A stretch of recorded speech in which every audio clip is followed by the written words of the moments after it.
Democrat Mark Pocan says he's heard concerns from residents going into President Trump's second term.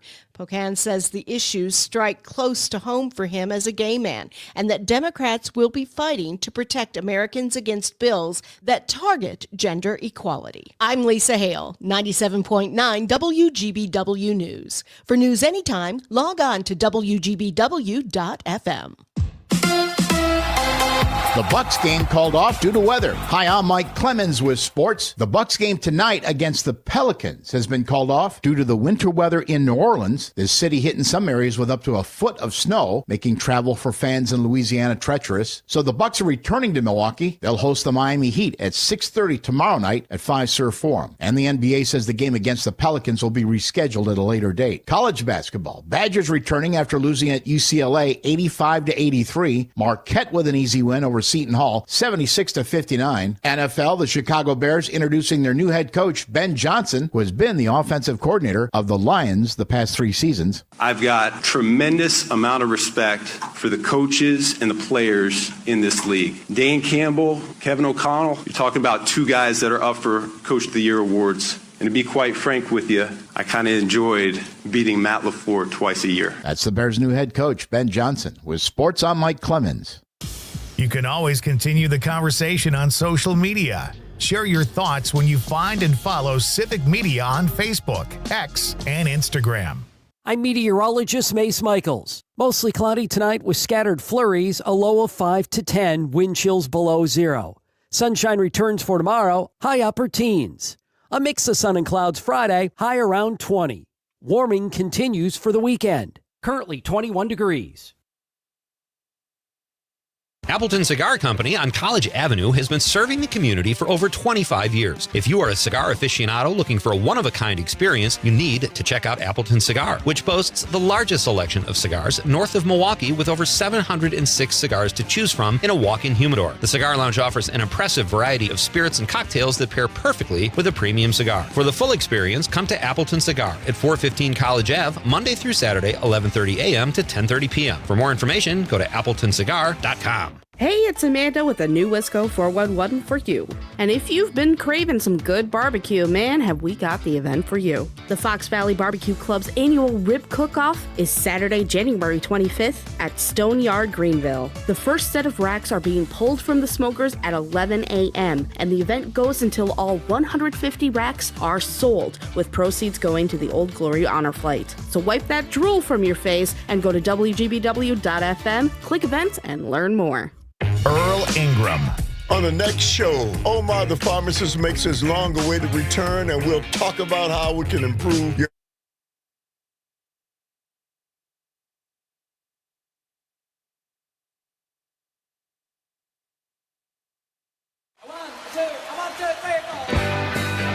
Broadcasting live from the Civic Media Studios in Green Bay, this is Nite Lite with Pete Schwaba, your inside source on everything entertainment from Wisconsin to Hollywood. Whatever gets you through the night, it's all right. And now, a guy who prefers to travel by catapult, Pete Schwaba. That's not true. Can't travel by catapult. That's just pure silliness. Welcome to Nite Lite, ladies and gentlemen.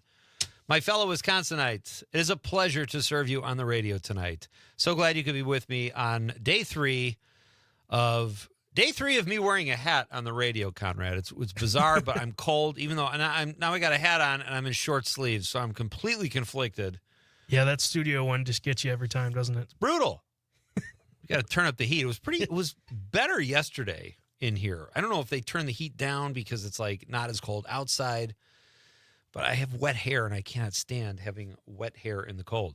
Little warmer today, huh? Yeah, I didn't wear my heavy duty Packers jacket today.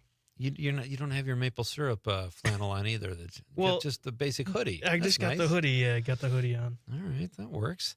Hey, it's great to have you with us wherever you're joining us from in Wisconsin as we are broadcasting statewide from beautiful downtown Green Bay at City Deck Landing at WGBW. Really fun show tonight. We got some great guests as usual. Rob Thomas will join us at 6:35. Rob writes for the CityCast Madison. He's the newsletter editor, and he is just a phenomenal TV and movie critic. So Rob will be here. We'll talk about the Oscars. He also wrote a recent piece for CityCast Madison about the comedy scene in Madison. We'll talk a little bit about that and the legacy of David Lynch. And always fun to talk to Rob. And I know he's seen stuff I have not seen, so we will ask him what we should be going to see in the theaters as well. And then at 7:20, this is kind of exciting. One of the first comedians I saw in Chicago when I started, I was still in college. I went to check out a show at Zany's Comedy Club downtown, and Skip Paris was the headliner that night. And Skip is on the show tonight. Also, that's not just why we had him on, but he is the, would you say, color commentator in Major League? Yeah. Yeah, he sits opposite Bob Uecker throughout the Major League films, and Bob does play-by-play, as you know, in the movie, if you've seen it, and Skip Paris is the color commentator who does not say much as a color commentator, but Skip was very funny in the movie. We'll talk to Skip about his experience working next to the great Bob Uecker, who just passed away last week. We'll talk to Skip about comedy. He also used to tour with Olivia Newton-John, which I think is really cool. Like, Skip has been around a while, so I'm excited to reconnect with him and have him on the show. That's tonight at 7:20. Lots going on. New Wisco weekend is right around the corner. Did you do something this week, Conrad? Yeah, I actually asked our pal who's been on the show, Mike Kauth, to join. Yeah, to talk about comedy sports. Comedy sports. I see what you did there. Because you do sports for comedy. That's sports. Comedy is a sports. Sports are entertainment. It all goes hand in hand. How was Mike? He's probably a really good interview. He's great interview, and just the answers he has, you can just tell how much he loves comedy sports. Yeah, and what it means to him. So it's gonna be a good little segment if you want to listen to it.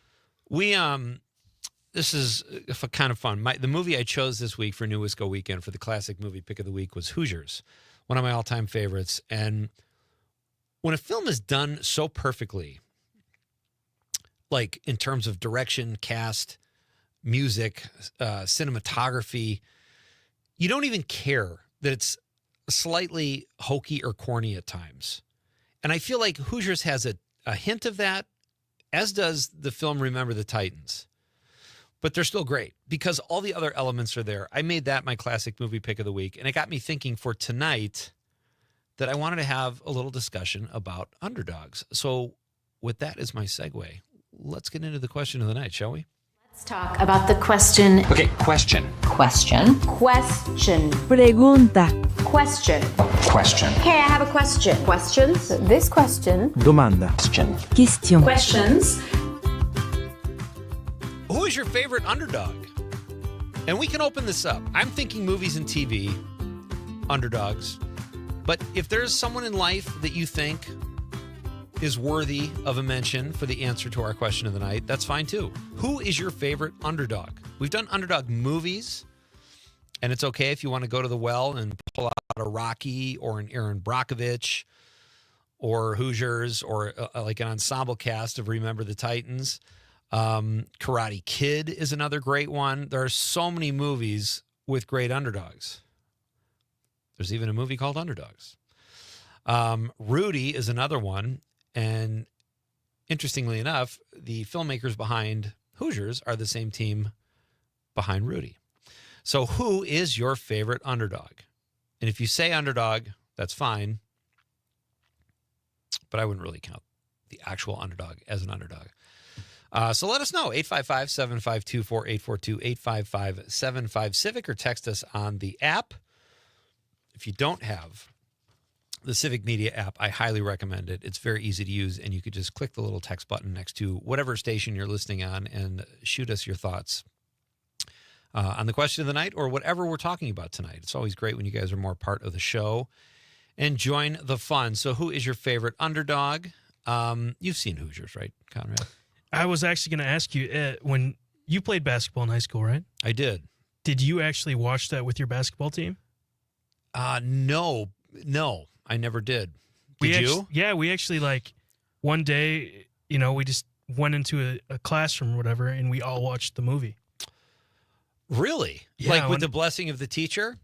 Well, no, it was after school. Oh, okay. Yeah. When I played varsity, it was just like, I think it was like the second week or something. We just went in there and watched it, and it was awesome. We did that. We watched, what did we watch?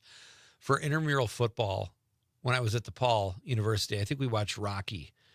And we're like, we're going to go out and destroy these guys. It was flag football intramurals. None of us, we were all mediocre athletes, and we get out there and we just got spanked. So, like, you lead the charge out of the dorm, or in your case, the classroom, and you're so fired up, and then your hopes and dreams are immediately squashed. You know what? Did you guys win? No, it was just a practice, after practice. I gotcha. Okay. You know what I'm so mad at UW Milwaukee for?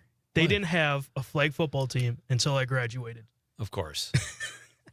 I said that to all my friends. We're like, oh, we would have been the best. Yeah, sure you would. Flag football, like, does that almost seem as dangerous as tackle in a way? Like you're leaning in with your bare head to grab a flag. I bet there are just as many collisions in flag football as there are and like really serious head-to-head contact, actual head to actual head. Yeah, I remember we played flag football in gym class in high school, and one guy just didn't like me, and he actually get out of here completely ripped off like my shirt. It tore. Wait, why? And I just got it. Why didn't he like you? I don't know. We just didn't get along. I almost did a Mrs. Seinfeld there and said, "How can anyone not like you?" So that's our question, folks. Get in on the fun. Let us know who your favorite underdog is. It could be from movies or TV or in life or whatever. We'll read your answers on the radio. Conrad, how can people watch the radio if they're so inclined? Oh, he's on the Conrad's taking calls. He's making calls. Hey, ladies and gentlemen, this is exciting. Helping us light the night is a new sponsor, and what better way or who better to help light the night than a cigar company? Appleton Cigar on College Avenue has been serving the community for over 25 years. If you are a cigar aficionado or if you're just starting out, go there for some guidance. If you're looking for a one-of-a-kind experience, you need to check out Appleton Cigar, which boasts the largest selection of cigars north of Milwaukee with over 700 cigars to choose from and a walk-in humidor. The Cigar Lounge offers an impressive variety of spirits and cocktails that pair perfectly with a premium cigar for the full experience. Come to Appleton Cigar at 415 College Avenue, Monday through Saturday, 11:30 a.m. to 10:30 p.m. For more information, go to appletoncigar.com. That's interesting. When Norm was here, we'll have to have Norm on again soon. Very excited to have him and Appleton Cigar as a company. But I would love to know what cocktail goes with a cigar. To me, it would be whiskey. Like whiskey and a cigar would be dynamite. But I bet there's a lot of different, some people might want like an old fashioned, but it seems like the darker alcohol would go better with a cigar. That's a question for Norm. Conrad, take a memo. We got to ask Norm that question next time. Sounds good. There's a new Mark Wahlberg movie coming out. I saw the trailer for that, and I don't know why it kind of scared me. Like, because it's going to be bad? Because I've never seen Mark Wahlberg like that in a movie. It's just kind of funny to me. It is kind of weird. The guy gets up at 3 a.m. to work out. He's a workout maniac. Frankly, and I almost made this our question tonight, I don't ever need to see Mark Wahlberg in a movie again. And it's nothing against him. He's fine. But his movies tend to all be 2 to 2.5 star films. He's a fine actor. It's not like I'm disappointed. But man, unless he does something differently, I just don't think I need to see him in a movie anymore. I absolutely love Daddy's Home with Will Ferrell and Mark Wahlberg. Yeah, okay. See, he has comedy chops. Those movies are hilarious. Is that when Eva Mendes comes in and Mark Wahlberg doesn't believe that she's married to Will Ferrell? Yes. Who is that? That's my wife. No, seriously. Yeah, that's a different kind of movie. I guess I'm talking about in this genre of action. Yeah. And like, okay, you're bald. Is that enough of an acting leap? And it's directed by Mel Gibson, who is an absolute lunatic. So, oh, wow. I didn't even know Yeah, that. I didn't know that until yesterday. Maybe it's good. Mel Gibson is capable of making a really good movie. But mostly as an actor, I can't think of... I'll have to Google the movies he's directed because none of them come to mind. I can't remember if he directed Braveheart or not. I think he did. And I'm under strict orders not to. I have this... You see this little guy right here? It's like a Vicks Vapor Rub stick. Okay. So my nose, it's so damn dry in northeast Wisconsin. I got humidifiers running around the clock. Yes. My nose still feels like it's on fire if I even move a little. So I have this little Vicks Vapor Rub stick, and you stick it in your nose. And my wife saw me doing it on the stream last night. She goes, don't do that. It looks really weird. I didn't even realize. That's how at home I feel here on Nite Lite. I feel like people aren't going to judge me. But I'll try to be aware of that because that might look weird. We've got a lot to talk about. Rob Thomas is here at 6:35. We're going to talk about comedy in Madison, David Lynch's legacy. We'll talk about award predictions. I want to see who Rob, if he has any predictions for Oscar nominations, which come out on Thursday. It'll be good to talk to Rob about that, as well as what he's seen. And then Skip Graperis, he was in the booth with Bob Uecker during Major Leagues 1, 2, and I think 3. We'll talk to Skip. He's a very funny comedian, too. So we'll talk to Skip at 7:20. In the meantime, our question of the night, who's your favorite underdog? 855-752. What's the rest of our number? I'm totally blanking. 42? 4542. I have it, but I don't want to look. 4842. Damn. 855-75-CIVIC. Let us know who your favorite underdog is, and let's do Wednesday like it deserves to be done. This is Pete Schwaba and Nite Lite on the Civic Media Radio Network. Every day sunshine.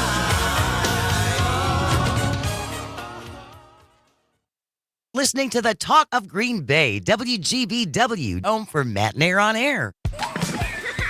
Hey, it's family time at Chula Vista with the right kind of fun for everyone. Wisconsin's most complete resort experience has everything you want. Fine-tuned for 70 years by 4 generations of the Kaminsky family.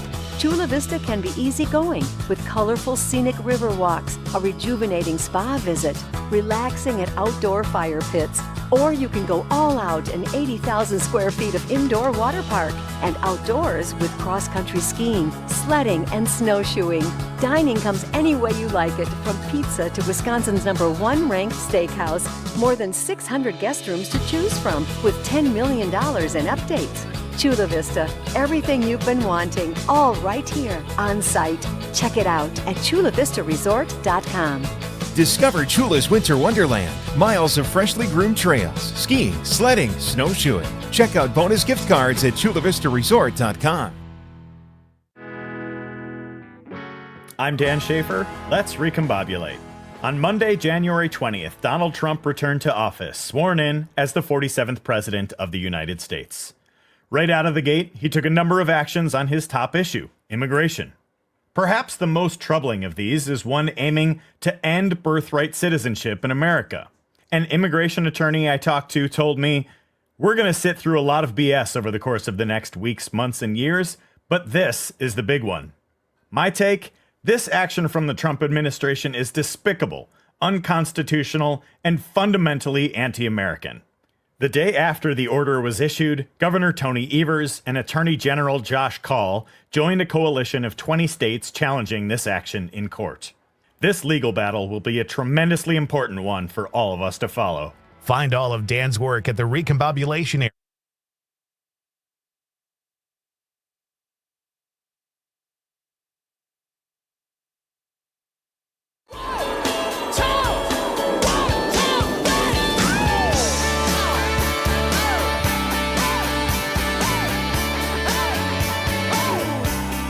Welcome back. It's a Wednesday night edition of Nite Lite, kind of a fun midweek thing we do here every Wednesday, helping us get through the weekend, ending the day talking about things that are not stressful, things that we just want to talk about that make us feel good. No politics, no work. We're not talking about sex. Conrad, we haven't talked about sex in a long time on this show. We haven't. I feel like we're due for a sex episode, and I think people need to hear it. Let's put our... I almost said something that was not. Let's think about that and think of how we can do that in a fun, innocent way. Our question of the night, ladies and gentlemen, who is your favorite underdog? It could be from movies, TV, real life, whatever. Let us know who your favorite underdog is. A friend of mine texted me, Dave, who does not ever text the show, and said, Jean Valjean from Les Mis.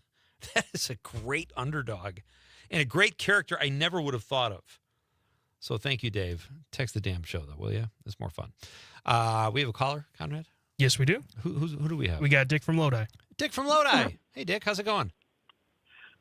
It's going all right. How are you, Pete? Doing very well. Thanks for the call. What's Good. on your mind, buddy? Well, I was under the assumption that it had to be from a movie, so I guess that may have skewed my my thinking here. But how about the Warriors?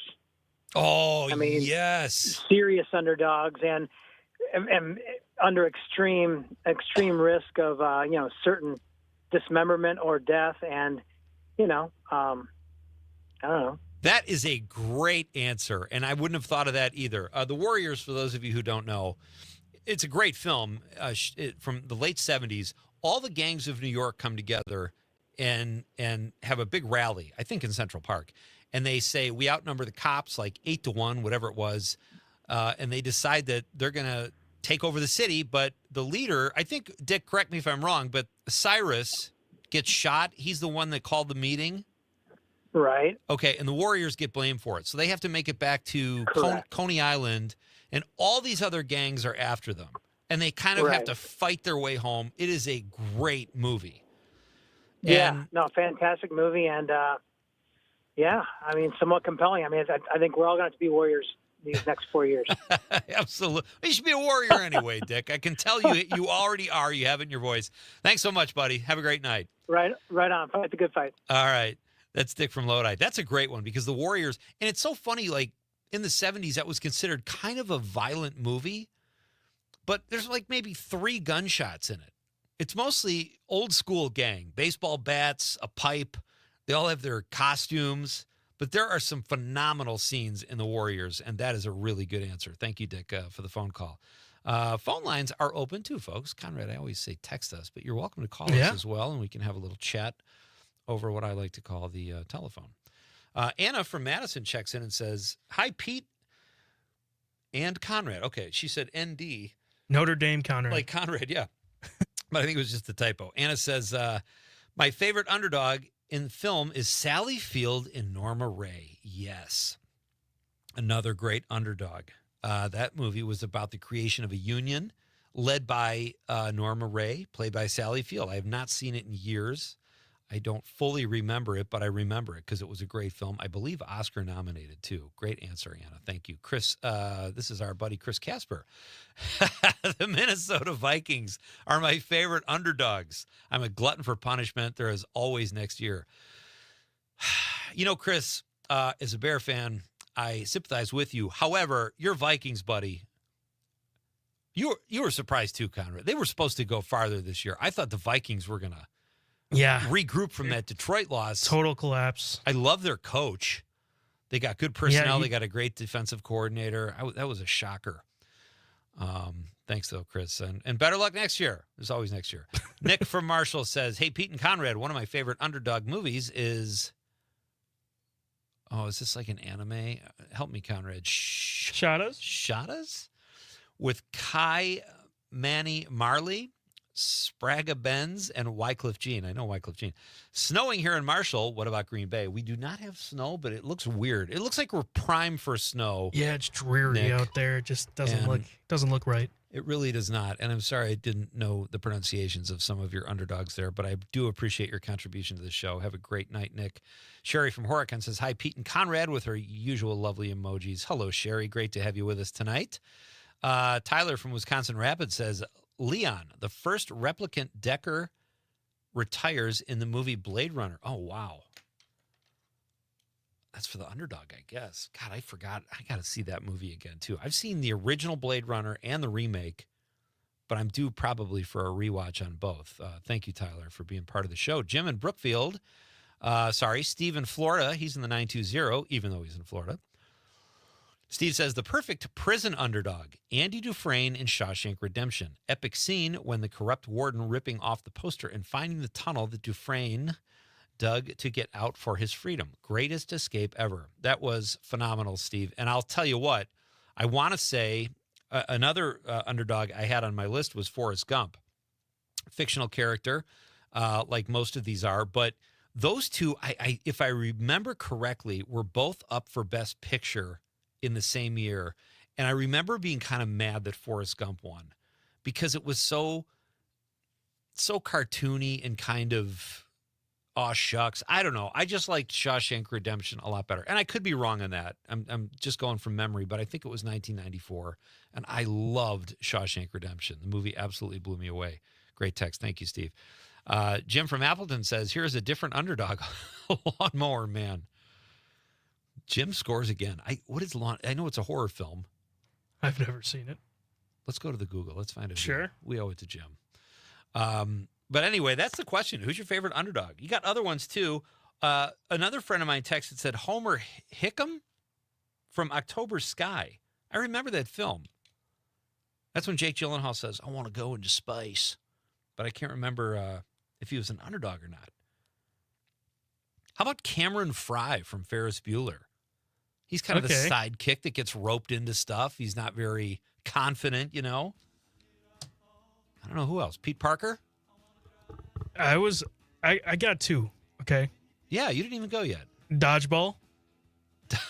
The whole movie? Just the team? Average Joe's, obviously. Average Joe's. Okay. And in real life, the 2010 Packers. They were underdogs for sure. That nobody expected them to win that year, right? They were kind of came out of, they just hit their stride at the right time. Yep. I'm sure Chris Casper loved hearing that. Lawnmower Man, here you go. I'll read about that during the break. All right, Rob Thomas is coming up next, folks. We're going to talk Oscar nominations. They come out Thursday. We'll get Rob's predictions, talk to him about the Madison comedy scene, movies, David Lynch, everything. You've got it all here on Nite Lite. Skip Paris from the movie Major League coming up at 7:20. This is Pete Schwaba and Nite Lite on the Civic Media Radio Network. When did I fall? I wanna cry, cry, cry alone. When you're feeling blue, I'm waiting just for you. Boulevard to Bay Settlement, 97.9 WGBW. Enjoying this local program? Find the complete Civic Media lineup at civicmedia.us or the Civic Media app.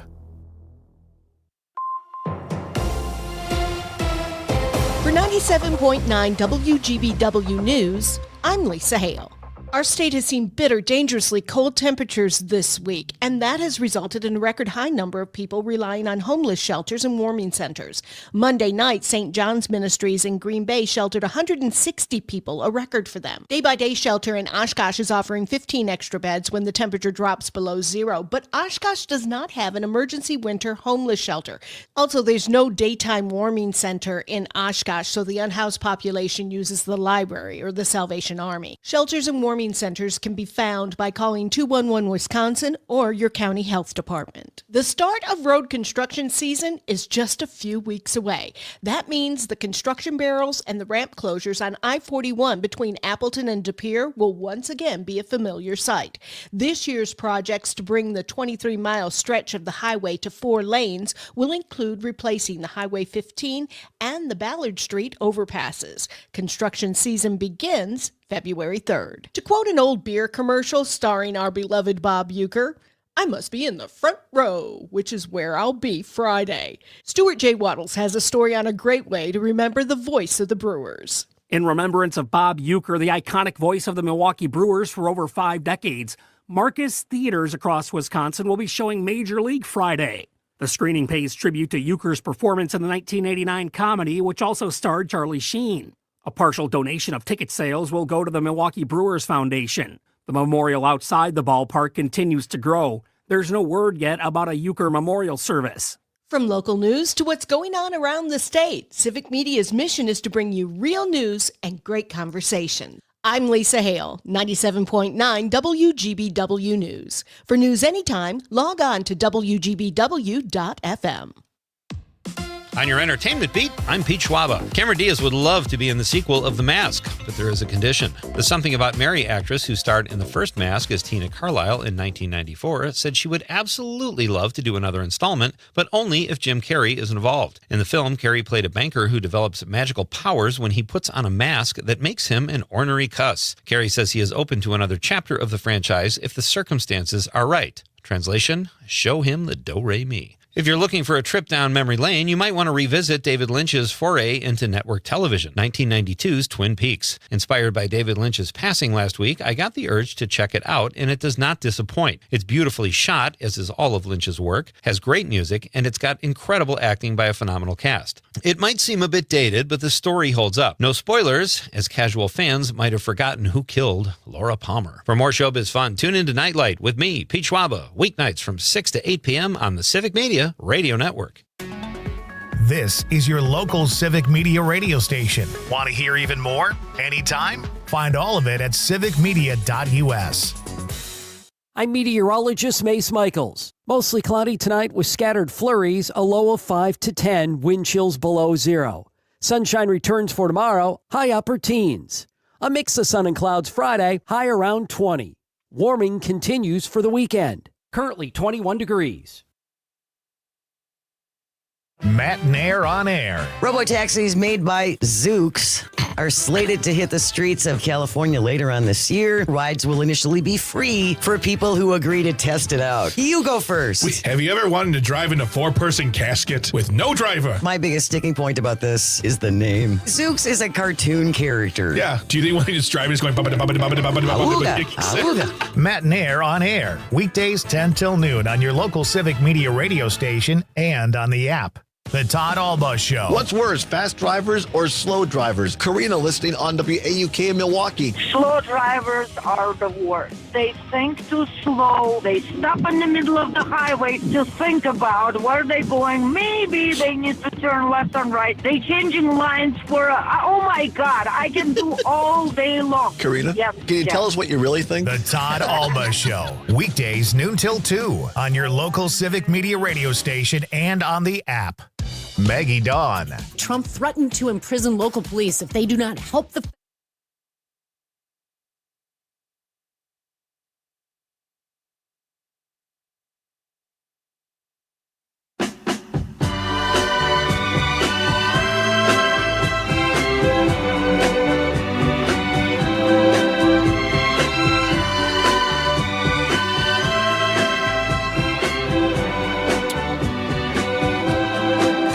Checks in.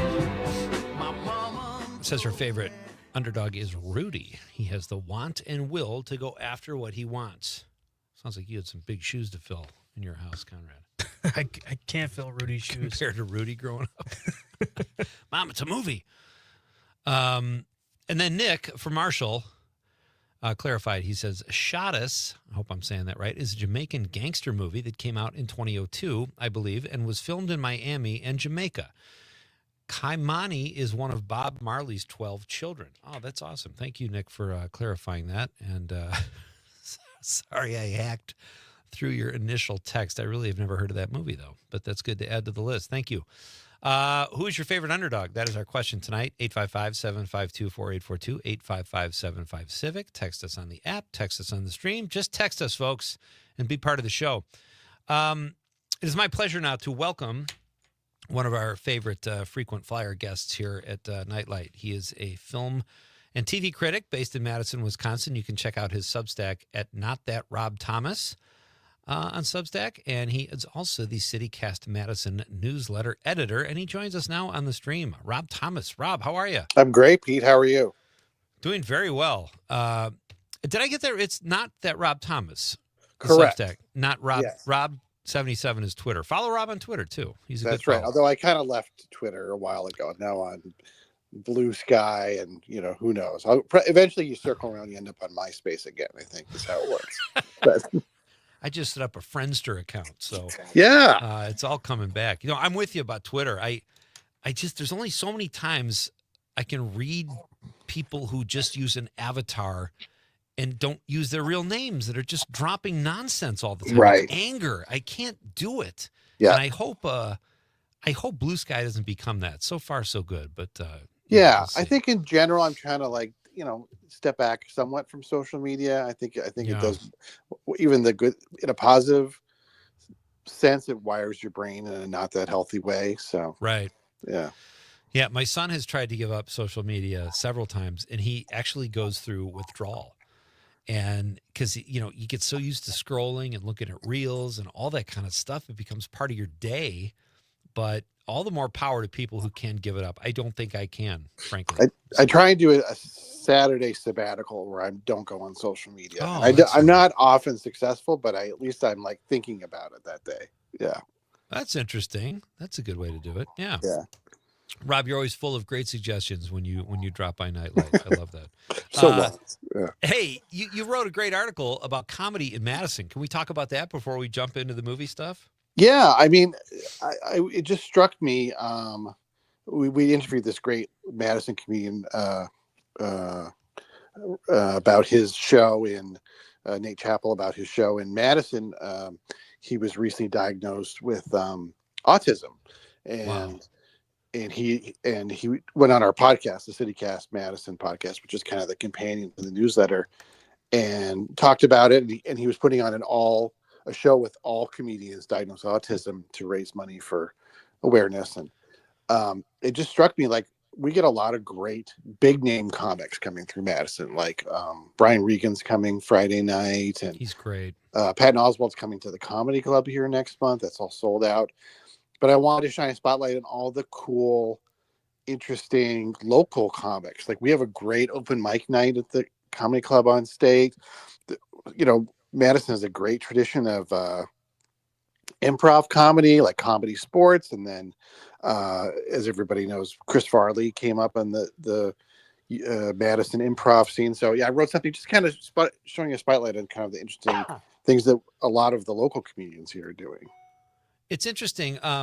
My friend Matt Besser, who ended up being one of the Upright Citizens, Upright Citizens Brigade, he started. I don't know if he started Madison because I think he was originally from Chicago, but there was a guy named David Gray, and the two of them came to Chicago from Madison, and they were both really funny guys. David Gray has since passed away, but Matt went on to have really big success with the Upright Citizens. Is Madison a great comedy town, Rob? How do you rank it, like to Milwaukee? Or even Chicago, for that matter? Obviously, it's not as big as those places, but it does have a good comedy structure, don't you think? I think, and what you hear from touring comedians is they love playing Madison because they are the audiences are smarter and they're more willing to be forgiving and hear out different kinds of comedy, different styles. So I think that's why, like I said, Patton Oswalt would play theaters here, like the Orpheum. And now I think he likes playing the club because he knows he can get a really good audience. People are always testing out material here or filming their specials here. Yeah. So it's just I feel like we're really lucky that Madison's got kind of a reputation as a good town for comedy, both the quality of the audiences and the quality of the local comics here. Everyone I know back in the 90s when I did stand-up loved to work Madison, and Milwaukee for that matter. There was a great club in Milwaukee, but Madison too. This is before Comedy on State. They were just about a block closer to the Capitol, and it was different owners. But that club has such a good reputation, Comedy on State. I know that my son went up there and did an open mic once and felt like Richard Pryor. And then he goes to these other open mics and he goes, oh, man, Comedy on State really spoils you. The audiences there are just good. They're polite. They're supportive. Yeah, they want you to do well. Yeah. And that's half the battle. I mean, that's so great. And it's so cool that all autistic comedians, I should have Nate on the show. I didn't even know. You should. I mean, that fascinates me. I didn't even know there were that many comedians that had autism that were out there touring. Right. And this is all locals in Madison who he knew. So, you should definitely have Nate on. He's a really funny and interesting guy and does a lot of different, very cool shows here in town. Yeah, good to know. You wrote about a place called Comedy at the Cabaret. That sounded kind of cool. And Jake Snell has been on the show. Very funny. Where is that? I'm having trouble. That's North Street Cabaret, which is I think known more as like a jazz club, acoustic music club, that sort of thing. But they also do comedy, and of course they have. I think Jake does plays music in between sets or something like that. And so, I mean that's also the really cool thing is like Comedy Club on State is great, but you can find comedy. Yeah. All these places, like there's a place called Crucible in Madison, which is known for like, dance parties and raves and all kinds of, alternative stuff. But then they also have comedy shows that they put on there. They do sort of it's like a Mystery Science Theater kind of thing called Schlock and Awe, where they play a bad movie and the comedians have mics and talk, quip their way through it. So, that's fun. Yeah. Yeah, I saw this improv too, which Comedy Sports was born in. You mentioned Comedy Sports. I don't know if they do that at Atlas Improv, but that's a fun show too, and a very different take on improv. Yeah, and there's different ones. Like there's, I think the two in town are Atlas and Monkey Business, and I've seen Monkey Business again in the basement of a pizza parlor. And they do like a kid friendly show and early, and then a more grown up show late. And some do like, they do the improv games like Comedy Sports used to do. Others do more long form type things. I mean, from working in Chicago, which is really the birthplace of a lot of that. Right. So I'll just say I saw Matt Besser in like 1991 in Chicago. Oh, really? I can't remember his group. I think it's Neo Futurists maybe, but like it was the funniest, wildest show I've ever seen, and it ended with the four actors on outside the club on four corners of like Division. I can't remember the cross street, and they were like they were doing like a Thanksgiving dinner sketch, but they were all like traffic was going in between them, and they'd throw like rolls at each other. It was the funniest. That was when I first came to Chicago. I was like, this is a wild town. This is the big city. Man. Yeah, it was so fun. That's great. I remember Besser. He would go on stage and he did not care at all what the audience thought of him. But the comics in the back of the room were cracking up. He went off on a conversation that obviously really happened with a teacher at some point in his life, and he ended up yelling, "And I say an avocado is a vegetable," at the top of his lungs, and the crowd is like, what is this guy's deal? Another thing Matt did, we were out at one of those, I don't know, some diner after shows, 2:00 in the morning, hanging out, and there's these four cops sitting in a booth close by, and Besser walks over and starts doing comedy and improv to the cops. And the cops are just looking at him like, do we run this guy in? He's obviously hammered or something, or do we just enjoy? And they ended up just kind of laughing. And one of my friends said, "Nicely done, Matt." And he walks over and sits. But a really, really funny guy. I don't see him as much. I haven't seen him in quite a while too, though. But is he from Madison? Do you know, Rob? I don't think so. I think he's from Arkansas, and I know he was in Chicago. I'm not sure if he was up in Madison. I probably played Madison for sure. He's in Chicago, but I think Arkansas is where he's from. Interesting. Yeah. Well, let's go to. I want to talk Oscar nominations. Our Thursday. I want to see what you think and what your predictions are. But can we start with David Lynch? He passed away last week. How do you define his legacy, and what are your thoughts on him and his career? It's so interesting because he was an absolute American original, and I think made movies like nobody else. I think there are definitely some filmmakers now that are inspired by him, but don't go as far as he did, certainly. But then also, you also get the sense he was a very sweet guy. Like he was very loyal to his friends. He used to do those weather reports during the pandemic. I don't know if you saw those, where he just kind of like, give the weather. I mean, he was sort of kind of had a corniness to him in a way, even though he was so avant-garde as a filmmaker. Yeah. And then, the Madison connection, of course, was he directed this movie, The Straight Story, which was co-written by Madison writer John Roach. And it's like the most normal G-rated movie ever made. And it's very sweet, but it's so different from Blue Velvet or Mulholland Drive or anything like that. Did he there were all these rumors that David Lynch lived in Madison because he dated a girl there or something like that? But did he, or was that because of The Straight Story? I think I think that's how he got into the orbit of the writers of The Straight Story. I think it's Mary Sweeney co-wrote it, and that was the woman he was living with at the time. This is maybe the 90s. He exhibited work, some of it at a couple of local galleries, so he definitely had a presence here for a few years there. It just seems like a great David Lynch town. Like it seems like he would like it and they would like him. I think that's. Do you have a favorite Lynch movie, Rob?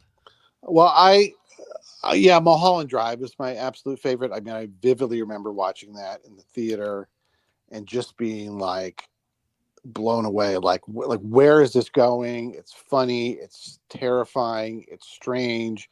It's moving. I felt like at the end, like I kind of understood it, but but sort of this dreamlike thing going on. And, it was kind of the other memorable David Lynch screening for me was, and he didn't make a lot of movies. Like his last movie was in 2006. It's called Inland Empire. Very strange movie with Laura Dern. And they screened it for me because I was a critic at the Orpheum. and I was all by myself in a theater that can hold 1,600 watching this David Lynch movie by myself. And at one point the film broke in the middle and started like bubbling and stuff. And I thought that was part of the movie. I thought that was just supposed to happen. So, yeah, I mean, there just won't be anybody like him ever again. I mean, yeah. Here's my dilemma. I saw a lot of his stuff when I was younger, and I think I'd have a better appreciation for it now. And I think I saw it because I felt I should. Sure. I don't know if you remember the Fine Arts Theater in Chicago. It was down on South Oh, Michigan yeah. Avenue across Right. from Grant Park. Yeah. Yeah. And I remember being at DePaul, and I'm like, I'm going to go see this movie because Dennis Hopper was in it. And I took the L down and I sat there by myself, used to watching movies like Ghostbusters and whatever. And I'm watching Blue Velvet going, Right. what the hell is this movie? But I liked it, and then I started watching more David Lynch films. But I have to go back and give them a rewatch because I saw Mulholland Drive, I saw Wild at Heart, Lost Highway. I never saw Eraserhead, which I guess put him on the map, though. I didn't either. Yeah. Let's come back and pick it up there, and we can then transition into movies and the Oscars. Rob Thomas is here, folks. He's the Madison film and TV critic that we love to have on Nite Lite. We'll be right back with more on the Civic Media Radio Network.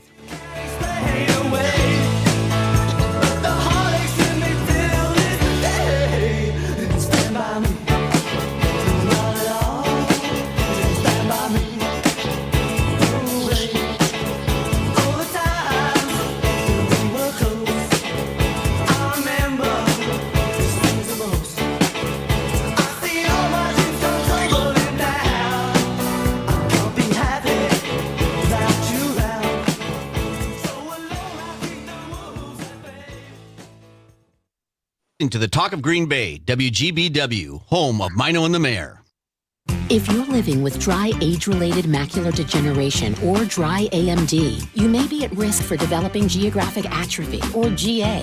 GA can be unpredictable and progress rapidly, leading to irreversible vision loss. Now there's something you can do to slow it down and get it going slower. Izervay is proven to slow GA progression. Izervay gets GA going slower. Izervay or avacincaptad pagel is a prescription eye injection used to treat GA. Don't take it if you have an infection or active swelling in or around your eye. Izervay can cause eye infection, retinal detachment, or increased risk of wet AMD. Izervay may temporarily increase eye pressure. Your vision may be impaired after an eye injection or exam. Don't delay. Ask your doctor about Izervay today. Izervay gets GA going slower. Visit Izervay.com. That's IZERVAY.com. In the market for a home loan? It's time to meet Kristen Ambos, the top 1% of loan originators in the U.S. and the #1 female loan officer in Wisconsin for 2 years running. With over 20 years experience, Kristen and Point Mortgage Corporation are here to serve all of your lending needs, from conventional to FHA, USDA, and VA loans. Plus, with their rate match guarantee, if they can't beat your pre-approved rate, they'll pay you $500. Call Kristen Ambos today at 920-606-1156 and let her and Point Mortgage make your home ownership dreams come true. Here's to a Wisconsin winter you will always remember. To playing outdoors in a winter wonderland. Here's to cozying up around the fire and holding someone close. And to staying downtown, where the food scene makes your heart sing. And to celebrating moments frozen in time. Here's to those who Wisconsin.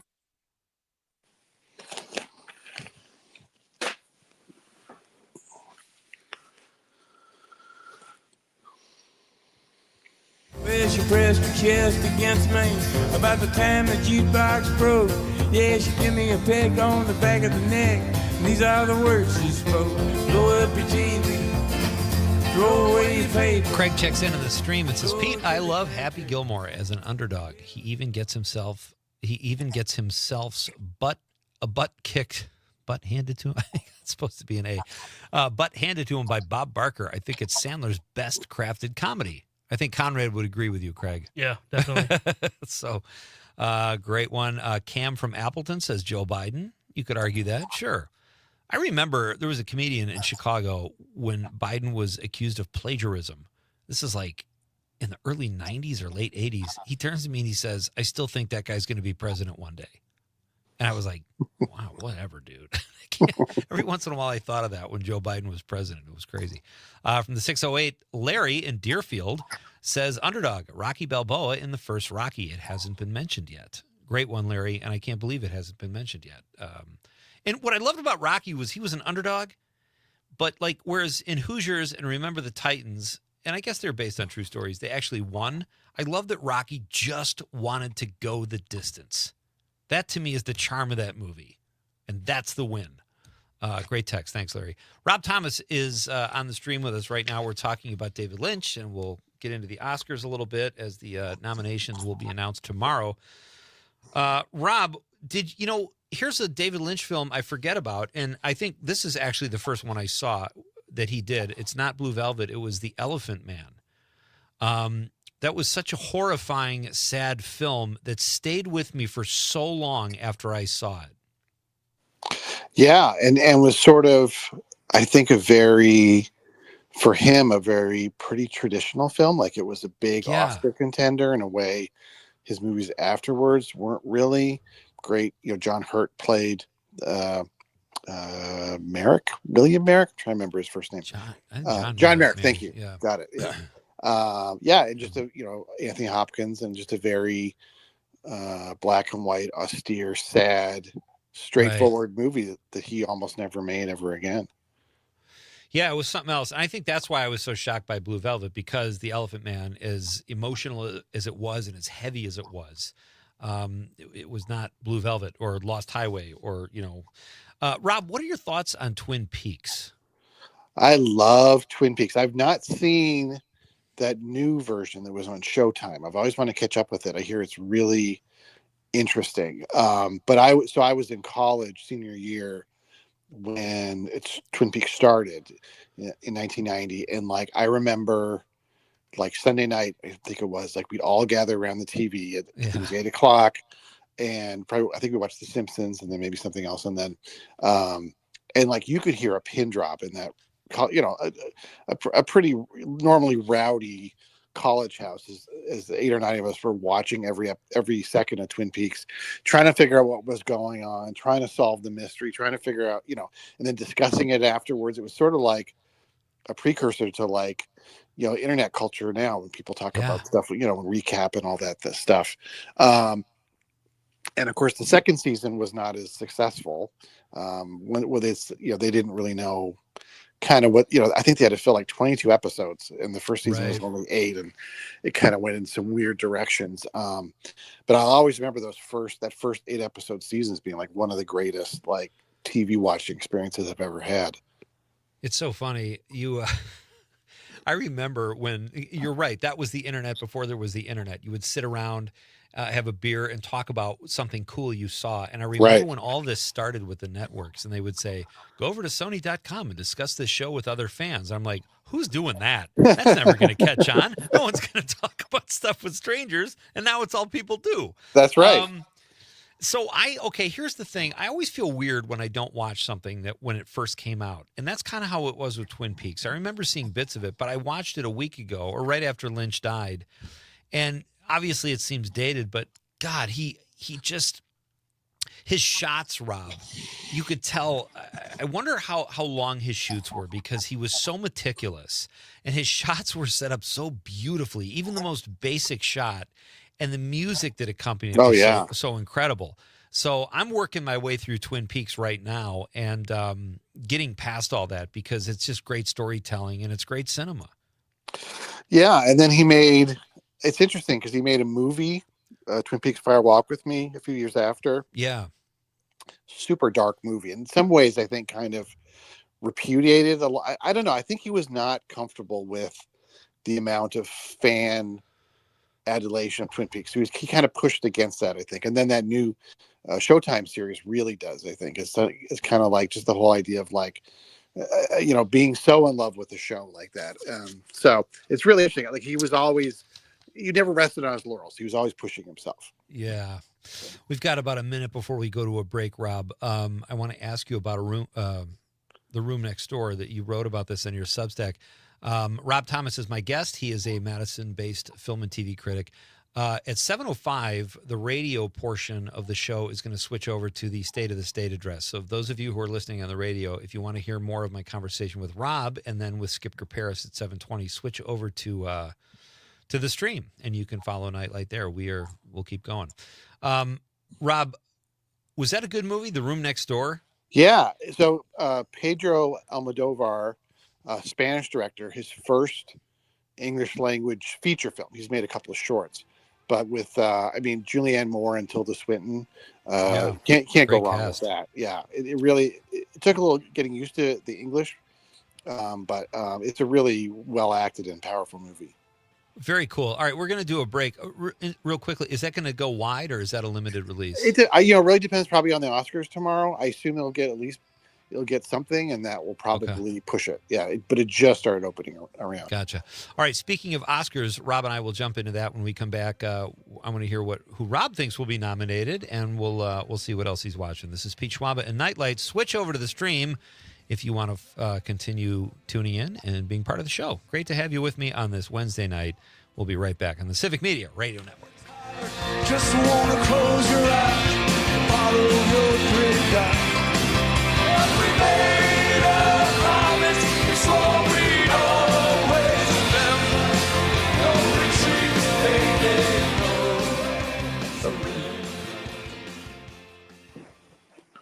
You're into that, which of course I am. Senators sit along the aisle and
of our armed forces, cabinet members,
Broadcasting live from the Civic Media Studios in Green Bay, this is Nite Lite with Pete Schwaba, your inside source on everything entertainment from Wisconsin to Hollywood. Whatever gets you through the night, it's all right.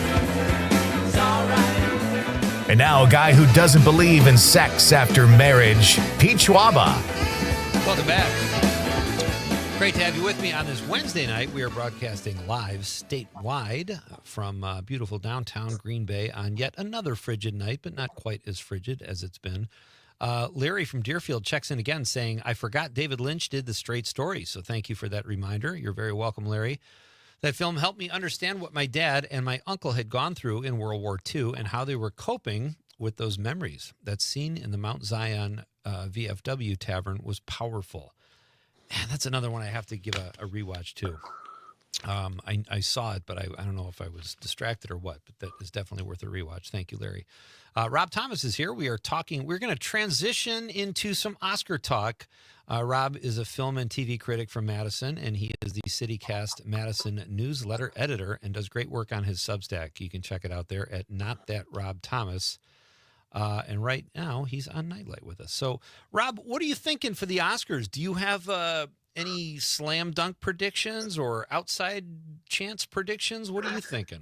Well, the funny thing is now they always nominate 10 films, it feels like, so it's hard to miss. You know, like I could I could suggest, maybe Den of Thieves 2 Pantera will be nominated, but it's probably a long shot. Although I enjoyed that movie, I gotta tell you. It was Did you? Yeah, I mean, I like a heist movie, and I do too. You know, a matinee on a cold day with a burger and a beer. Good stuff, fun stuff. Did you see it at one of the brew house places? I did, yeah. Flick's Brew House here in Madison. Yeah, I was. It was an enjoyable experience. Yeah. It's so funny because I saw the first one, and I love a heist film, and there were parts about the first one I really liked and parts I didn't like. But man, eating a burger and watching a movie on an afternoon, yeah, that you had me there. Yeah. Well, that's good to know. So I know I'll see that. I haven't gotten around to it yet. I'm very behind on my movies, but I don't think that'll be Oscar nominated. But you're right. Maybe next year. It's a 2025 yeah. release, so yeah, Oh, that's true. That may hold it back. Yeah. Okay. It's kind of an all over the map year, I think. Like the one for sure is Wicked, I think, because that's the one where you've got a lot of critical support and it's a huge commercial hit where, Best Picture, Best Actor, Cynthia Erivo, Best Actress, Ariana Grande for sure, Best Supporting Actress. Although not Best Song, because there's no new songs in that movie. So that's kind of interesting. And then I would also point to A Complete Unknown, the Bob Dylan. That's going to probably Best Picture, Best Actor for Timothy Chalamet. Probably, I would think Best Supporting Actor for Ed Norton is Pete Seeger. Oh yeah, I heard he's great. I still haven't seen it. Oh, you should. Oh yeah, Pete, you really should see it. We got to talk about it. I loved it. I know. I'm very behind. Yeah. And then the woman Monica Barbaro who played Joan Baez I think is also really good. I think she should be nominated. But a lot of them are movies that I don't think are in very wide release, like Anora or The Brutalist is just starting to come out this weekend. Sing Sing. Have you seen The Brutalist, Rob? I have. Actually, I just saw it. Yeah. What did you think of The Brutalist? I think it's a very impressive movie. It is a hard movie to love. It's a 3.5 hour epic about and great performance by Adrian Brody, who will be definitely nominated as this Jewish architect in the 50s who gets into this very uneasy partnership with a really rich guy played by Guy Pearce to build this huge edifice, and super well made. But it's long. There's no question about that, and it doesn't. I don't know. It doesn't deliver the emotional beats you expect. By the end of it, I was very satisfied with it, but they were kind of in the middle. I was kind of like, where are we going with this exactly? Like, why, the thing you're like, why am I watching this? So, yeah. But I really highly recommend it. Yeah. It's everything I'm hearing or reading about, I should say, is it's going to be Timothy Chalamet and Adrian Brody. And there was one more too, vying for the Oscar for the Best Actor. Oscar. Yeah. Maybe Daniel Craig for Queer, although he might get, I don't know. I'm not feeling a lot of excitement about that. I thought he was fantastic, but I don't think that movie got seen by very many people. Go ahead. Sorry. I was gonna say Ray Fiennes for Conclave, I think would get nominated. He's really good. He was good. Yeah, he was really good. There was a lot of great actors in that film. And I liked it a lot. I thought it was really well done. I did too. That could definitely have a shot at Best Picture and, maybe like a Best Supporting Actress for Isabella Rossellini. I really enjoyed it as well. I was quite entertained by it, which kind of surprised me, to be honest with you. Got just a few more minutes here with Rob Thomas.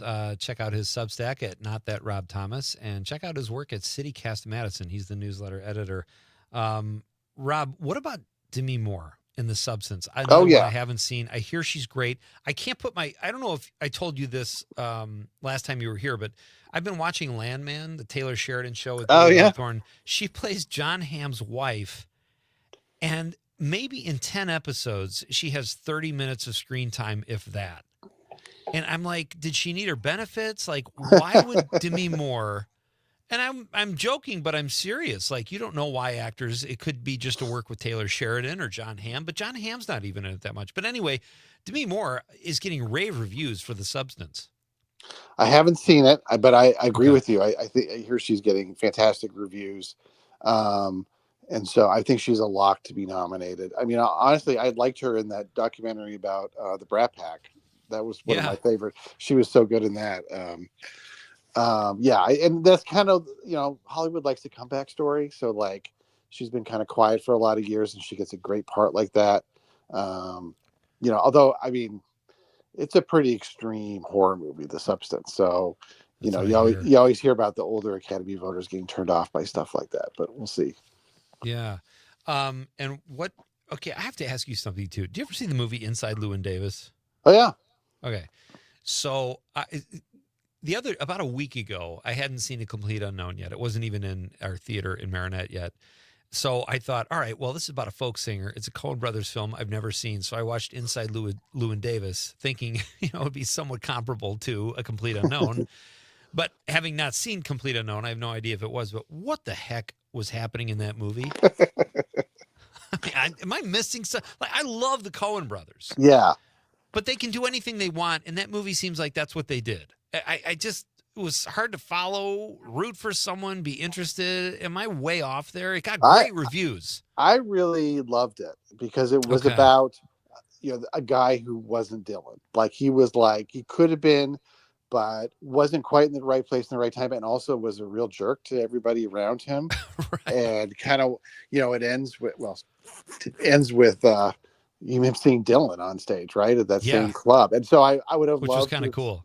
I would love to have seen Llewyn Davis in the audience of A Complete Unknown, like going, damn it, just sort of complete it somehow. But yes, it doesn't happen. But I really thought it was. The songs in that movie, Llewyn Davis, I think, are great. And and there's parts of it I really like, but I was just like, where is this going? And John Goodman was so weird in it, and like he plays like this heroin addict, and like just collapses in the men's room. And then you never see him at the rest of the movie.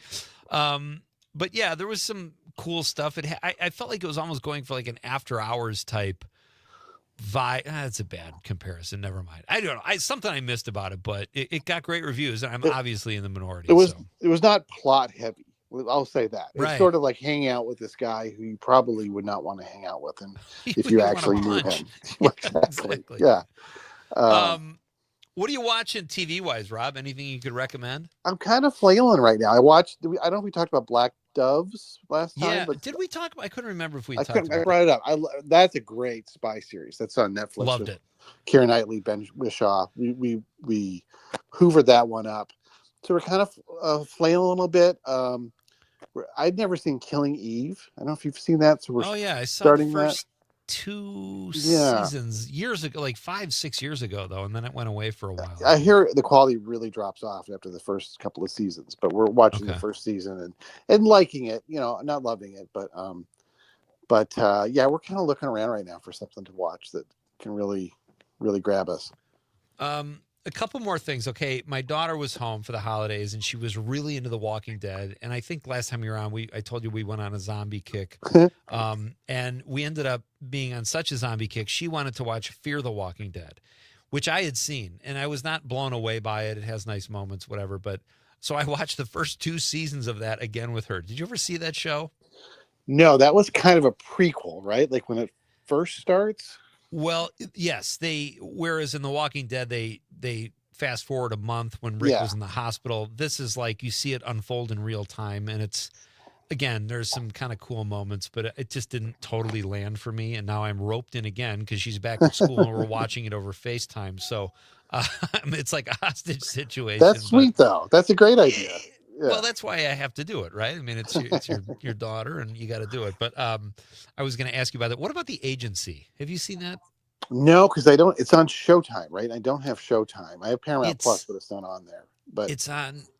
I think that's where I'm watching it. You might want to double check. Okay. I don't have Showtime either, but I'm watching it. I want to say it's Paramount Plus Roku channel, maybe. Okay. And it's Michael Fassbender. I find him really interesting as an actor. He's one of those guys that cannot do much and still be interesting, and that's such a rare quality. Yeah. That's definitely a show that's right up my alley. If we can get it, we'll watch it for sure. All right. Maybe we can shoot to talk about that next time. But I know you'll be watching tomorrow, and I look forward to the next time we can talk, and we'll actually break down the Oscar nominations at some point. So that'll sounds great. Okay, buddy. Have a great night. Thanks, Pete. You too. You got it. That's Rob Thomas. Check out his work at CityCast Madison. He's the newsletter editor. Go to his Substack and Google Not That Rob Thomas. He does great work on both, and he will not steer you wrong when it comes to movies and TV. Bridget from the 818 says her favorite underdog. Oh, I meant to ask Rob who his was, but she says George Costanza. Wow, I have not thought of George Costanza as an underdog. But Bridget continues saying he's so funny. You're always rooting for him. He is neurotic, anxious, struggles. And then she says so relatable. Okay. And Steady Eddie. Let's save Steady Eddie for later in the show, Conrad. That's always a fun. He's always kind of a showstopper. And you never open with a showstopper. All right, coming up next, folks, from the movie Major League, a very funny comedian and one of the guys I really looked up to when I started doing stand-up in the 90s in Chicago. Skip Graperis will join me after a very short break. This is Pete Schwaba and Nite Lite on the Civic Media Radio Network. And she can't do a thing to me. I just want to dance the night away with senoritas who can sway.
That we have a new sponsor here at Nite Lite, helping us light the night every night here will be what better than a cigar company. Appleton Cigar on College Ave has been serving the community for over 25 years. If you are a cigar aficionado or just starting out, pop into Appleton Cigar and check out their largest selection of cigars north of Milwaukee, over 700 cigars to choose from, and a walk-in humidor.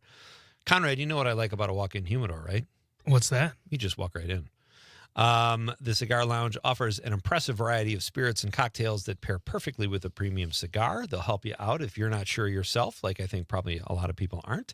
But for the full experience, go to Appleton Cigar at 415 College Avenue, Monday through Saturday, 11:30 a.m. to 10:30 p.m. For more information, go to appletoncigar.com. Keep your texts coming. Our question of the night is, who is your favorite underdog? It could be from TV or film or real life. So let us know, and we will read your text on the radio.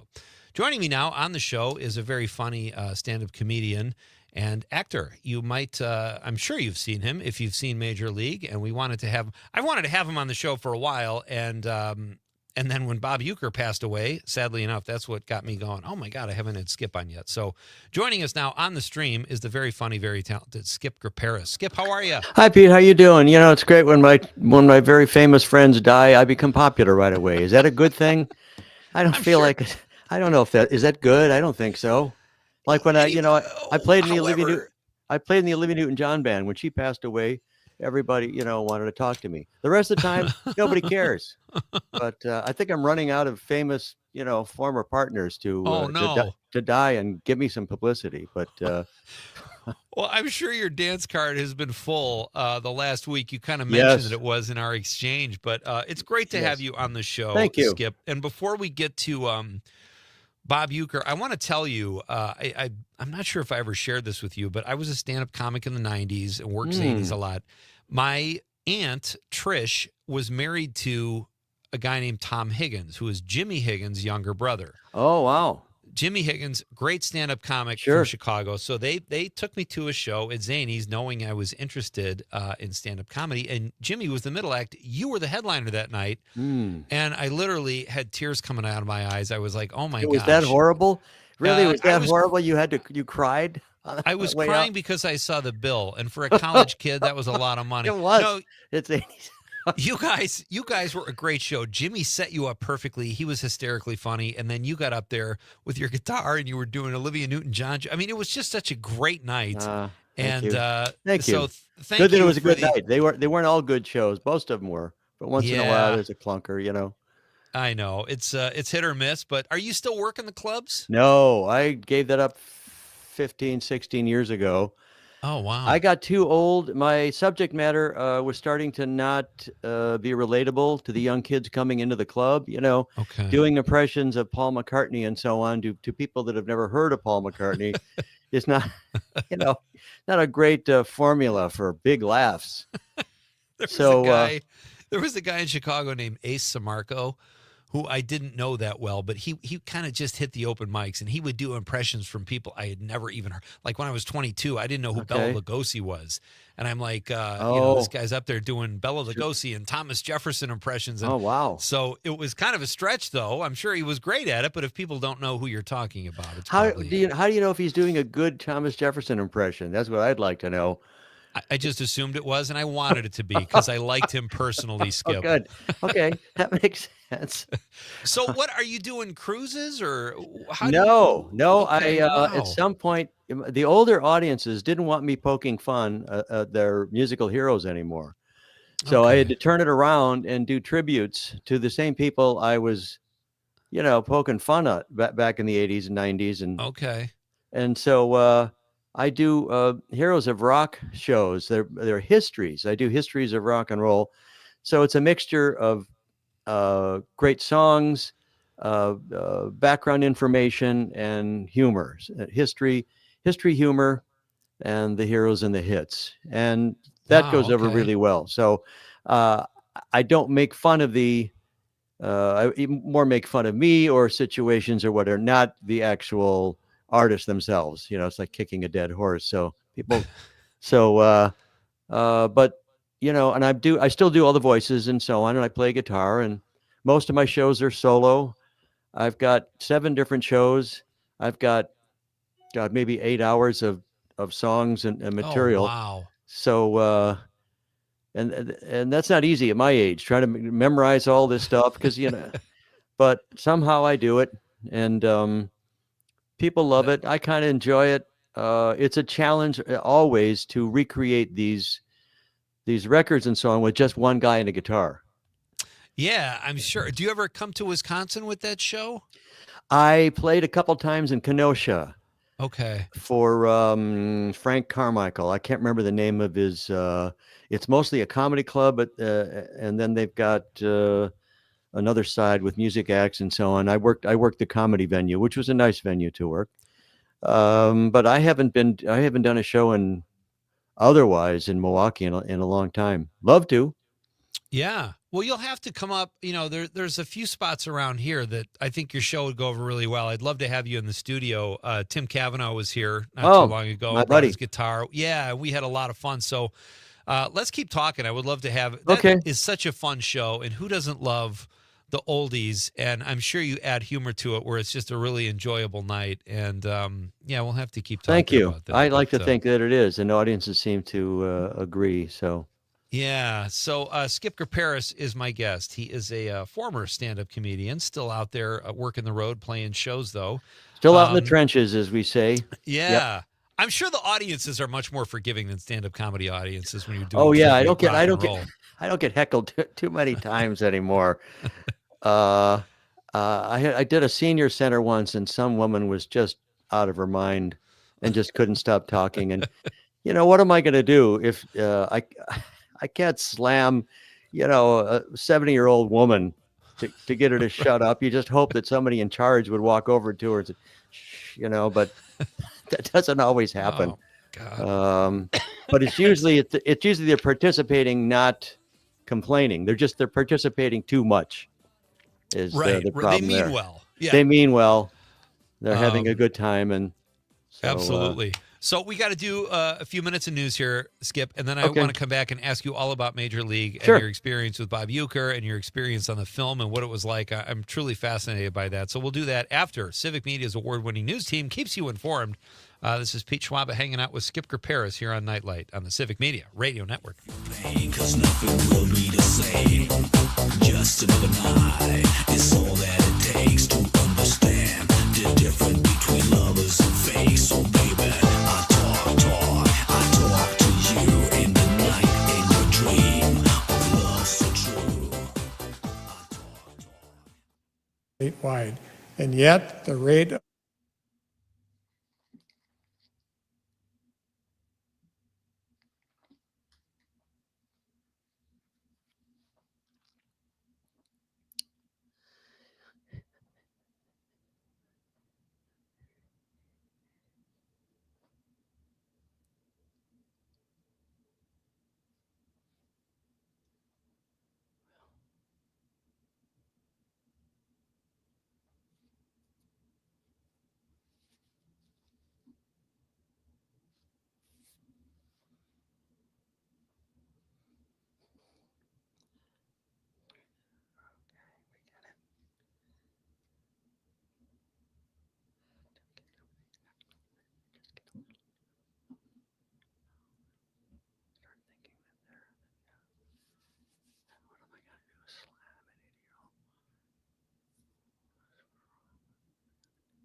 answer.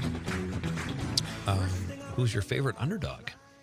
855-752-4842, or text us on the stream or on the app. We will read it on the radio. Got a couple we'll get to in just a bit. Right now, we are talking with the very funny, very talented Skip Kraparis, who was in the movie Major League. Not only was he in the movie, he was in the booth with our one of our favorite sons, Bob Uecker.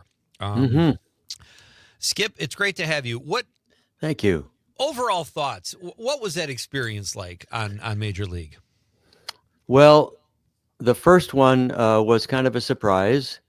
I auditioned in Chicago for it because, they filmed it at Old County Stadium, which I understand is no more. Yeah. And so they came to Chicago to flesh out the cast. Most of my audition was for a ball player for an opposing team, and I'm at bat. I want to say the catcher might be giving me a rough time or something like that. So I finished that. I said, okay, thanks. Now read for Color Man. And I had just one line. And I can't say it. I'm sure you want clean languages on here. So you can't say blank on the air. That was my line. And the movie, he can say it? No, I'm saying that's the clip I got. Oh, okay. I thought we were giving you permission to use the word Skip, but I guess not. I guess you're right. So. You got a clip? You want to? Yeah. So that was it, and they laughed, but I didn't hear anything for 2 weeks. And I thought, oh man, I blew another audition. That would have been nice. And I got a call from my agent, Skip, you're Monty the Color Man. So that was awesome. So it's Milwaukee in June, so it's beautiful weather. It's nice. David S. Ward was the writer/director. He had written other movies before. I think the biggest one, maybe the Milagro Beanfields War was a respected film. Wow. I don't know if he'd done comedies before, and this was his story. He grew up in Cleveland, so this was sort of like him living vicariously through this story, because they hadn't had a World Series in decades, me being a Cub fan. Same thing until 2016, just futility for decades and decades. So I met Bob Uecker, and I was nervous. Here's my first movie. I'd done commercials and plays in Chicago and stuff, but this was a movie. I had my own trailer, all that stuff. Wow. Stand in, this is crazy. So I walked up to Bob, and I couldn't wait. I started talking to him, and he'd just taken a bite of food, and I was so nervous. So he's like spitting out his breakfast as I'm trying to just introduce myself. And he was very nice all the way through the movie, both movies, and of course very funny, very professional. Bob, they would hand him a whole new speech right before the shot, and he'd sit it in front of him, and he'd kind of look at it for maybe a minute. He said, okay. And they turn on the camera, and he would nail it. Wow. Like that. The man was amazing. And of course he has ad libs that stayed in the movie. So he added some of the humor to our scenes. And particularly in the first one, we had some downtime. We'd go to an adjacent empty booth, and he would just tell me baseball stories one-on-one, and man, I'm thinking, cool. I cannot believe this. Bob Uecker is telling me funny baseball stories, and I'm making my first movie. It was I was black and blue from pinching myself all over the place, but it was awesome. And the first-time director, he had never directed a movie before. Tom Berenger was not pleased at that time because they didn't jive right away. Took them a while to figure it out. They eventually did, and it was just so good. And the first day, I didn't know if I was doing good or what. I didn't hear a peep out of the director the whole first day of shooting. We got 3 days of shooting for this. Not a peep from him. I'm thinking, oh man, do I suck? Wow. He can't even say anything to me. So he walks up to me the second day, early morning, and says, hey, Skip, we watched the rushes. You're really funny. Oh, nice. And I'm thinking, what a left-handed compliment. I'm really funny, but they didn't even watch me the whole first day of shooting. Here, I thought I was in the frame, and I was. They didn't even care. Uecker had he had the lines. The joke was that here's a color man who has really nothing to say, right. And which was based on a real life broadcast team. David told me, out west somewhere, where you got a loudmouth, blustery play-by-play, and the other guys just really doesn't do anything. And he realized there was some comedy gold there, and wrote great scenes, and of course Bob augmented it with a few ad libs of his own, and we didn't know it was going to be a hit movie. Sure, you never know. It's like, well, this is funny to me, but I've been wrong about a lot of things, Yeah. And it's number one in the nation first 2 weeks, and it's never looked back. It's been popular 35 years later. This is insane. People are still talking about it. They still watch it. They still love. They quote the quotes from that. Is there a more quoted movie? Right. I don't know. It's funny. Our question of the night is favorite underdogs. Nobody's mentioned the Cleveland Indians from your movie. That's fun. True. Like it must just be. I remember. I think Euchre has a line in the movie where you say something or you nod your head or say and he just says he's not the best color man in the business. This is for nothing. Yeah. And I'm like, how cool for Skip. I didn't even know you, but I'm like, he just got taken a shot. Euchre just took a shot at him. It's so great in a movie. So fun. It was funny to me too. So I had, I can't burst out laughing. It's just as funny to me as it is to the audience. So I just got to go with it. And, it was awesome, and made me a name around the world. People around the world know of me. Now I've been out in the trenches now for 61 years doing different combinations of music and comedy. 61 years. All I got to do is one 3-day weekend. And everybody around the world knows that. And most of them have no idea of my actual talent, I mean, acting is one of them. I have a degree in speech and theater. I didn't come into it unready. I studied, I did my homework. I got ready to handle the responsibility. And I knew enough to know that I was the foil, as we say in theater, or the straight man. That this is Bob's show, and I'm there just to give him a little something to bounce off of. I understand it, Yeah, it's so great. And, you had this great career where you did really well for yourself and you were a big success. But all of a sudden, like you said, a 3-day weekend, now your name is on something and you're part of showbiz immortality. That's got to be such a thrill. It's crazy. Yeah. What were the other cast members like? You mentioned Tom Berenger. What about Sheen and Wesley Snipes? And didn't meet any of them. Like I said, they shut down the rest of the production for the weekend. Okay. Who knows where everybody else went? The only other people, I mean, I knew one of the Fanatic fans, Bill Leff. Yeah, from Bill, Chicago. Sure. Very funny guy. Great guy. He hosts a cartoon show in Chicago now. Yep. He worked the crowds. You had a lot of stand-ins in the stadium, in the seats, and he would work them and kind of keep them interested and energetic and whatever. And he agreed to do that if they'd give him a part in the movie. So they gave him one of the Fanatic fans. Yeah. And there he is. And he and a couple Second City guys, I think, too. And Bill told me stories about when they would go in to get paid, like they got a per diem, and they couldn't even believe their per diem was like $75 a day. And they'd get their per diem, and they'd start waving the checks and cheering. Oh, you've talked to Bill already. Yeah, he's been on the show a few times, too. Okay. But I kind of had forgotten about that until you just mentioned that. I remember him telling me that story back in the day. It sounds like a lot of fun. Yeah. So he was smart. He said, well, yeah, I'll do this. Give me a part. Brilliant. Yeah. So they said, okay. One more Fanatic fan can't hurt. And I think he added to it. You had crazy Randy Quaid out there. Or was that the second movie? I try to remember now. The second movie. Yeah. There was another guy, kind of a John Belushi type, I think, was from Second City. And no, I can't remember who else was in the Fanatic fans. But I know Bill used to do a bit that was so funny and so tasteless.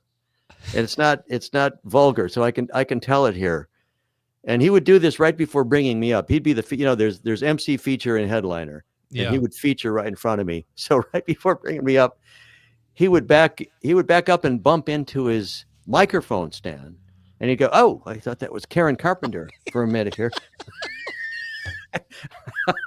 It's like I'll go, ooh, but it was hilarious. I felt bad Oh, for the that's woman. so funny. I met her once. Oh, really? I used to play when I was with Olivia Newton-John in the late '70s, playing in her band. We used to play various Las Vegas towns. Nevada towns like Las Vegas, and we would go in. We had the option of coming in the day before, and then we got to see the last show of whatever the preceding act was that was leaving. And I saw everybody from Frank Sinatra to Neil Sedaka, and can't remember who else. But Karen Carpenter did a solo show with the band, and so I knew how to get backstage.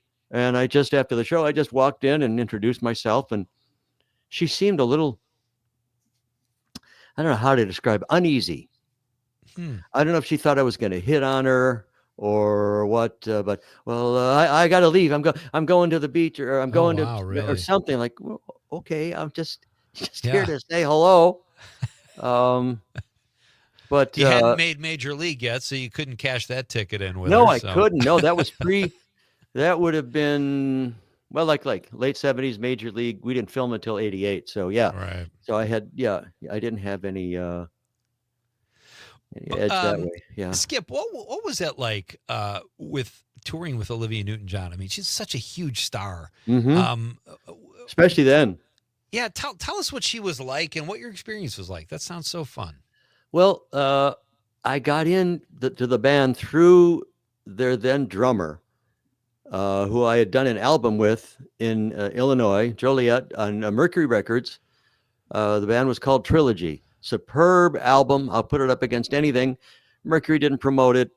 It died. The group disbanded. But he remembered me. Olivia's first agent in the United States was in Minneapolis.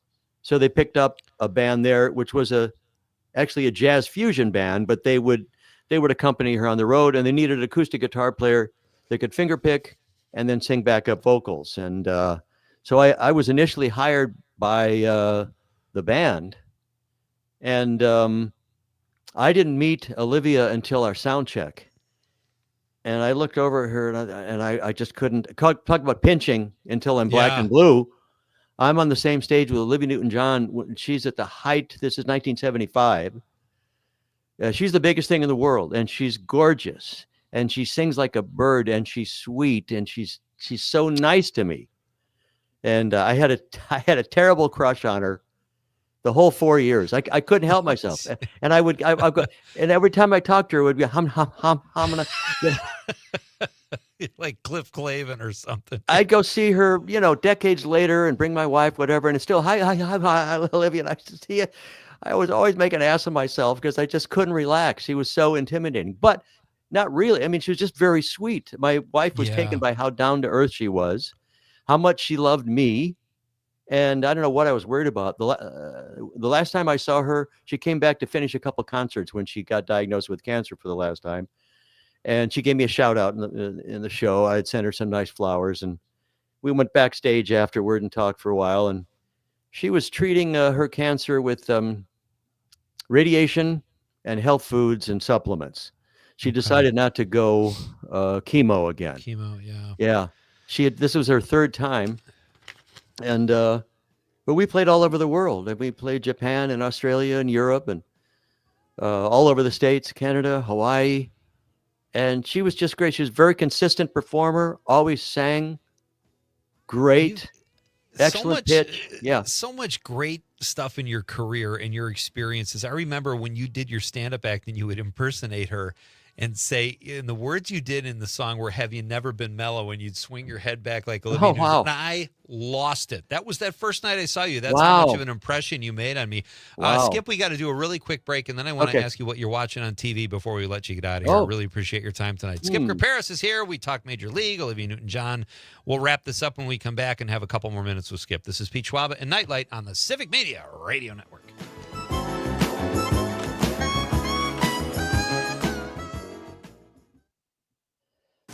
A lot has happened. Let's see. What do I watch on TV?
Interesting that you play that those of you song. sticking with us on the stream, thank you so much. Great to have you with us Wednesday on this Wednesday edition of Nite Lite. We have just about a minute or two left with my friend Skip Graperis, who has had a really different and cool career as a stand-up comedian, playing with Olivia Newton-John, being in the movie Major League, playing opposite Bob Uecker.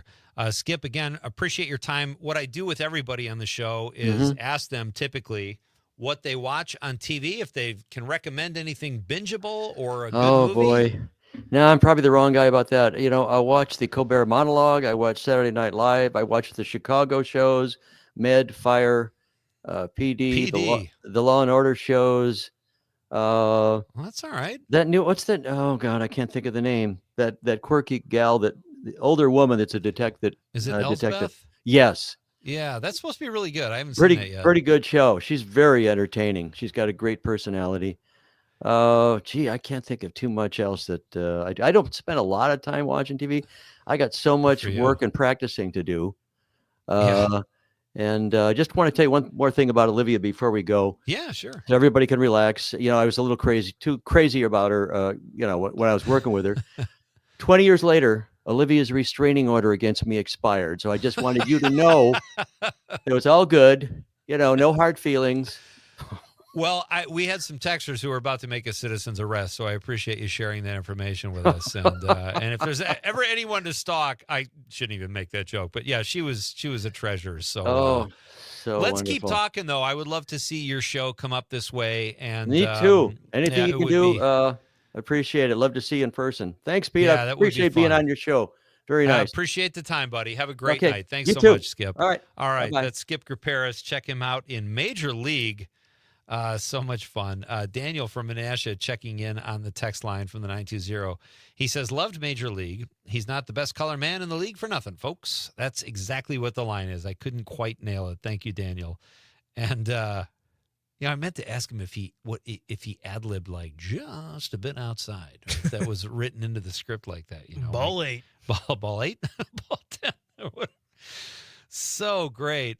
We got a Steady Eddie text here we got to get to. 608. Steady Eddie says, Pete, my favorite underdog, Rocky, in the original movie. That's 2 for Rocky tonight. Adrian. I'm not going to try to impersonate Sylvester Stallone, but that's a great one, Eddie. Maybe the greatest underdog in movie history was Rocky. Very possibly. You could certainly make that argument. Thank you all for your texts tonight. They were great, and your calls. This was a fun topic to discuss. We have, speaking of underdogs, we have a mall security. One of the biggest underdogs, really, is Paul Blart. And I love this clip. We didn't get to it last week. Let's close the show. We'll come back, obviously, but let's end on a high note and do some Blart.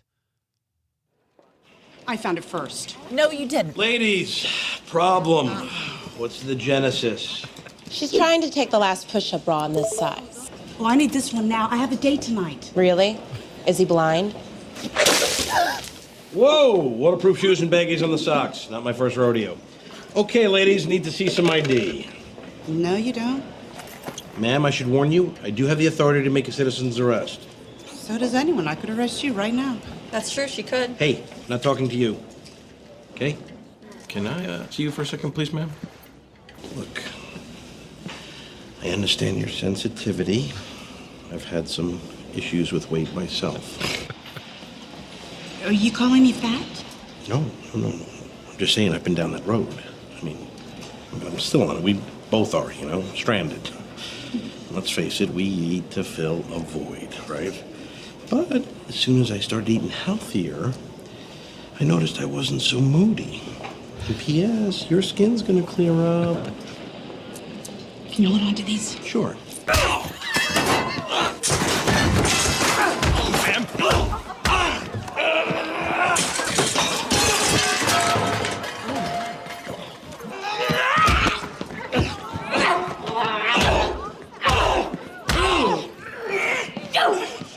She's got tremendous upper body strength. Back up! Back up! Oh, she's biting my neck. Back up! Back up!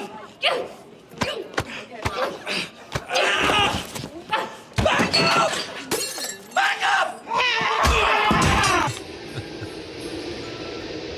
Look, I know you're new here and all, but backup seems like a pretty universal term. I'm not like embarrassed how much I like that movie, but Oh, you shouldn't be. It's amazing. No, but I took a lot of abuse when I saw it. Jimmy Pardo was one of them who really let me have it. And my son is older than his by 5 or 6 years, so he hadn't really gone down the kid movie road yet. But like I said before, Paul Blart is one of the first live action films my son and I both really liked at the same time. And, I was surrounded by a bunch of jaded comics, and they were just like, but it's great. It's so funny. It holds up. It's really funny. I don't know if the second one does, but the first one definitely does. I haven't seen the second one. Really? And I might have seen it, but it was, I don't remember it the way I do. It's just okay. One. Yeah. The first one is just great. The first one, the girl who plays the love interest, I think was so brilliantly cast. She's like, pardon me, she's sweet, she's pretty, but kind of spacey, has a fun quirkiness about her. She was in Glee too, and she was really funny. That was a great cast. I don't remember her name, but yeah. Fun stuff. Thank you to everybody. Thank you to Skip Paris. Thank you to Rob Thomas, as always. Thank you for your texts and calls. We will be back tomorrow night.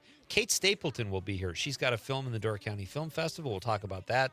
And our Popcorn Pick of the Week will be brought to you by Greg Vadney from the Roar Museum in Manitowoc. So another fun show tomorrow night. On behalf of the lovable producer, Conrad, this is Pete Schwaba. On behalf of all of us here at Nite Lite, which is me and Conrad. Good night, Wisconsin. Save the maidens there. So what would Brian Boitano do if he were here today? I'm sure he'd kick an ass or two. That's what Brian Boitano do. I want this speech chip out of me. It has stunted my vocabulary.